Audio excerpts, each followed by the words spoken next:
You studied for an exam for hours. You were sure you knew everything. But when the exam paper came to you, your mind was blank. Or did you struggle to remember the name of someone you met yesterday? You are not alone. Behind this frustrating situation lies a cruel reality of our brain, discovered in the 19th century, the forgetting curve. So why does our brain expel information it has learned so quickly instead of retaining it? Let's discover the secrets of this curve and how we can turn it to our advantage. It all started in 1885 with a brilliant experiment by German psychologist Hermann Ebbinghaus on his own memory. Ebbinghaus memorized lists of meaningless syllables like Sie, Wof, Beck. His goal was to measure memory in its purest form. The results were shocking. Ebbinghaus noticed that he forgot 40% of newly learned information in just 20 minutes. After 1 hour, this rate reached 50%, and after 1 day, it was almost 70%. When plotted on a graph, he saw how steeply the retention rate of information dropped at the beginning. That was the famous forgetting curve. But why? Is our brain lazy? Actually, the opposite is true. Our brain is an incredibly efficient machine. If we tried to store the millions of pieces of information we encounter every day, our system would crash. That's why the brain automatically marks and deletes information that is not repeated as unnecessary. Forgetting is actually a survival mechanism of our brain. So when does this deletion process happen? Mostly when we're not even aware, during sleep. Sleep is when our brain does cleaning. It prunes weak neural connections established during the day and only strengthens important and repeated connections.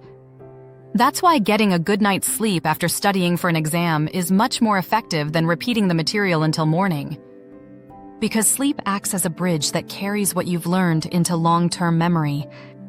So how can we fight this cruel curve?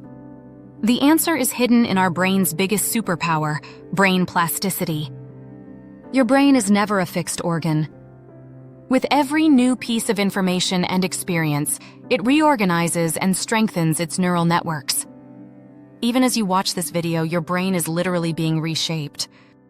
Using this power, we can use the weapon developed against Ebbinghaus's forgetting curve, spaced repetition.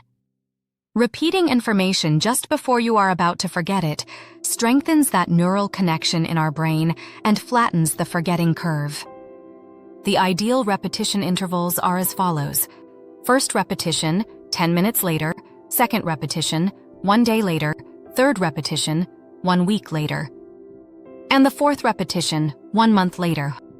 With this simple method, you can practically engrave information from short-term memory into permanent long-term memory.